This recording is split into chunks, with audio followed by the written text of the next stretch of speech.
수원박물관은 수원의 자랑, 위대한 산누리의 영웅들, 독립운동가 전시를 기획했습니다. 이번 전시는 수원의 유관순이라 할 만한 이선경 열사와 그의 형제들이 모두 독립운동에 나선 배경과 활동들을 소개하고 있습니다. 또한 이선경 열사뿐 아니라 산누리에서 태어나 독립운동을 한 많은 독립 영웅들을 재조명하기 위한 전시회이기도 합니다. 이선경 선생님은 수원면 산누리에서 태어나서 3.1운동에도 참여를 했고, 또 조선의 독립을 목표로 한 구국민단을 박선태 등과 결성해서 비밀리 활동하다가 일제 경찰에게 체포됐습니다.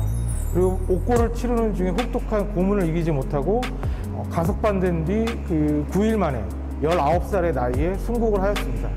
현재 이선경 선생님의 사진은 지금 있는 상태가 아니라서 언니인 이현경의 모습을 모티브로 해서 그려진 초상화가 유일하게 지금 남겨져 있습니다.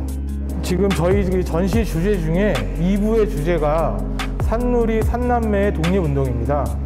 산누리 산남매라고 제가 표현한 것은 이선경 열사의 언니인 이현경, 그리고 이용성 동생까지도 모두 이제 독립운동에 참여했기 때문입니다. 그 중에서도 먼저 이선경 선생님의 어떤 행적을 찾아보면 먼저 수원 공립보통학교를 졸업을 했습니다. 그래서 저 수원 당시의 수원 공립보통학교의 모습을 좀 살펴볼 수 있고요. 이후에 숙명여학교, 경기여자보통학교를 고등학교를 입학을 해서 서울로 통학을 하게 됩니다. 그 서울로 통학을 하면서 만난 동네에 함께 학교를 서울로 통학하던 박선태라든지 최문순이라든지 이런 사람들과 함께 바로 구국민단을 결성을 하게 됩니다. 그래서 그 구국민단 검거 과정을 살펴볼 수 있는 자료가 여기 있는데요. 이 자료를 보면 이선경은 그 당시에 박선태에게 받은 130엔이라는 독립자금을 들고 상해 임시정부로 가려고 경성에 머물다가 일제에 의해서 체포가 됐습니다.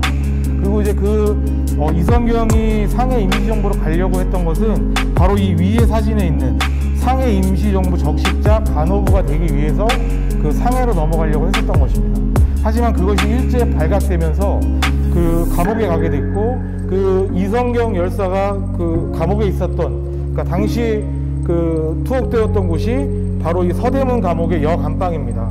이 서대문 여감방은 여러분들 잘 아시다시피 유관순 열사도 이곳에 갇혀 있었던 곳이 이곳이고요. 이곳에서 우리 여성 독립운동가들이 혹독한 고문을 당했던 곳이 또 바로 저 곳입니다. 그래서 아픈 역사를 이제 가지고 있는 곳이고, 이선경 열사도 마찬가지로 감옥에서 심한 고문을 받고 결국은 재판도 제대로 받지 못한 상태에서 징역형 1년형을 받게 됩니다. 그리고 징역형 1년형을 받은 이후에 8개월 만에 근데 일제가 슬그머니 이제 풀어줍니다. 이선경이 활동했던 구국민단은 수원에서 서울로 통학을 하던 학생들이 중심이 돼서 만들어진 단체였습니다. 거기 구국민단이었는데, 거기에 이제 단장은 박선태라는 산누리 출신의 학생이 단장이었고, 이선경, 최문순, 임효정 이런 여학생들이 함께 단체 활동을 했었습니다. 그 단체가 활동했던 것 중에 하나가 뭐냐면 바로 상해에서 발행되었던 이 독립신문을 각 지역에 이렇게 마을에 배포하는 것이 이들의 또 숨겨진 일 중에 하나였습니다. 그래서 상해판 독립신문이라든지 또 애국창가라든지 이런 것들을 마을에 배포함으로 해서 이 독립의식을 고취하는 것이 이들의 목표 중에 하나였던 것이죠. 그래서 이러한 활동들을 또 함과 동시에 독립운동을 하다가 체포된 많은 독립운동가들의 가족을 또 구호하는 것, 이런 것들을 목표로 세워서 활동을 하다가 결국 근데 이제 1920년 6월에 만들어서 활동을 하다가 2개월여 만에 일제에 의해서 발각되는 바람에 더 많은 활동은 하지를 못한 것이 안타까울 뿐입니다. 이 신문 기사는 구국민단 공판이라는 1921년 4월 6일 기사입니다. 이 기사에 보면 다른 구국민단 단원들은 다 나와서 재판을 받고 있는데 이선경만 혼자 걸석 재판을 받고 있습니다. 이때 몸이 너무 많이 쇠약해져 있었고, 고문 등 후유증으로 너무 많이 쇠약해져 있었고, 이 공판이 있은 뒤에 6일 뒤인 12일 날 이선경을 일제가 슬그머니 풀어줍니다. 그리고 나서 이선경이 돌아온 곳이 어디였냐면 바로 이쪽이 이제 수원역인데요. 수원역 앞쪽에 그 첫째 오빠 이완성이라는 분의 집이 있었습니다. 그 집 근처에 남아있는 옛 민가, 이 집이 곧 그 이성경 순국지는 아니고요.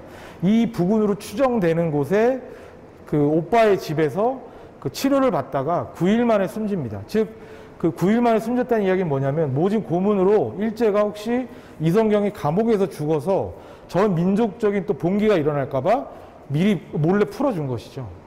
그리고 나서 집으로 돌아와서 끝내 그 제대로 이제 치료받지도 못하고 그 고문 후유증으로 인해서 순국을 하게 된 것입니다. 이성경 순국지로 보이는 것은 이 수원역 바로 앞에 있는 이 교통섬이라는 곳이 이성경의 이제 순국지로 이제 추정이 되고 있고요. 이 정말 그 일제에 의해서 어떻게 보면 그 19살 그 어린 나이에 그 조국에서 독립 운동을 했다라는 그 이유 하나만으로 모진 고문을 가했고 그 결과 그 목숨을 잃게 된, 정말 나라를 위해서 목숨을 바쳐서 끝까지 독립운동을 했던 분이 바로 이 이성경 열사라고 할 수 있습니다. 아까 설명드렸던 이성경의 또 그 언니, 또 동생이 마찬가지로 그 독립운동에 투신을 했습니다. 저쪽 안쪽에 있는 그 여자 사진이 바로 이성경의 언니인 이현경입니다. 저 얼굴을 모티브로 저희가 이성경의 상상화를 그리기도 했는데요. 그 언니인 이현경은 일본에 유학에 있던 시절에 1921년 3월에 그 3.1 만세운동 2주년 기념 만세운동을 도쿄 히비야 공원에서 펼쳤습니다. 그 때문에 결국 또 일제 경찰에 붙잡히게 됐는데요. 그 감옥 안에서 그 이성경의 순국 소식을 들었던 또 그런 슬픈 내용이 있고요. 귀국 후에는 그 전국 여성단체인 근우회 조직을 하는 등 사회운동과 독립운동에 앞장섰던 것이 바로 저 언니인 이현경이고요.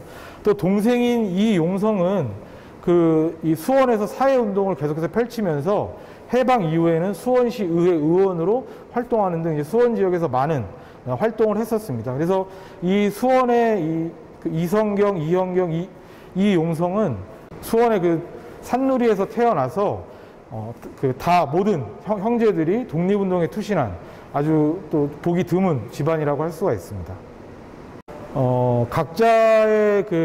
각자의 위치에서 함께 독립운동을 했다기보다는 본인이 각자의 길을 걸어가면서 그 길 안에서 독립운동을 할 기회를 만났을 때 주저하지 않고 나선 것이 바로 이 삼남매의 특징이라고 할 수 있습니다.